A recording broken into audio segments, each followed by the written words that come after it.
সেই সন্তানরা এই 10টা বছর হয়ে গেল আপনি মারা গেছেন, একটা বারের জন্য আপনার কবরে আসলো না, আপনাকে এভাবে ভুলে গেল। হ্যাঁ ভাই, আপনি একদম ঠিক কথা বলছেন। আমার কষ্টে উপার্জিত টাকা দিয়ে তার আনন্দ ফুর্তি করতেছে, আর আমি হতভাগা বাবা, পৃথিবীর মাঝে হালাল হারাম বাঁচি নেই। আল্লাহ তাআলার কাছে চোখের পানি ফেলে একবারের জন্য ক্ষমাও চাইতে পারি নাই, আর আমি এখন কবরে হাহাকার করতেছি। হে আমার প্রিয় ভাই, আপনার কথা শুনে আমার হৃদয়টা কেঁপে উঠল। আপনি এখন আমাকে বলেন আমি আপনার জন্য কি করতে পারি। ভাই, আপনি দয়া করে আমার সন্তানদের কাছে গিয়ে বলবেন আমার কবরে অনেক আযাব হচ্ছে, আমি কবরে ভালো নেই। নিশ্চয়ই ভাই, আপনি আরো কি কি বার্তা আপনার ছেলে মেয়েদের কাছে পৌঁছায় দিতে চান আপনি আমাকে বলেন, আমি অবশ্যই ওদেরকে বলবো।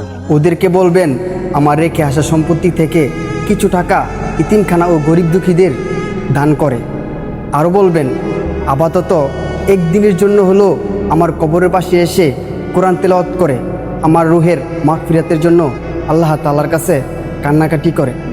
ইনশাআল্লাহ কাউসার ভাই, আমি আজকেই আপনার বাড়িতে যাব, আপনার ছেলে মেয়েদের কাছে আপনার এই বার্তাগুলো আমি পৌঁছে দিব। আমি দোয়া করি আল্লাহ তাআলা যেন আপনাকে নেক হায়াত দান করে। আর ভাই, আমার জন্য একটু দোয়া করিয়েন। হে আল্লাহ, আপনি আমার এই প্রিয় ভাইয়ের কবরটিকে জান্নাতের বাগান বানিয়ে দেন। আমাদের সবাইকে সঠিক বুঝার তৌফিক দান করেন, সবাইকে দিনের পথে চলার তৌফিক দান করেন, আমিন। হে আমার প্রিয় ভাই এবং বোনেরা, আপনারা যারা এই দুনিয়াতে হালাল হারাম না চিন্তা কইরা না বাইচ্ছা ছেলে সন্তানদের জন্য হারাম সম্পদের পাহাড় বানিয়ে যাচ্ছেন, একটা কথা মনে রাখবেন, আপনি মারা যাওয়ার পরে কিন্তু আপনার ছেলে সন্তানেরা একটিবারের জন্য আপনার কবরের পাশে এসে 1 মিনিটের জন্য দাঁড়াবেও না।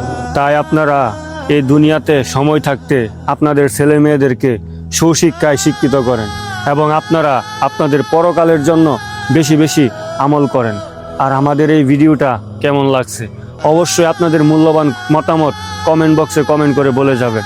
ভিডিওটা যদি ভালো লাগে বেশি বেশি শেয়ার করবেন। আসসালামু আলাইকুম।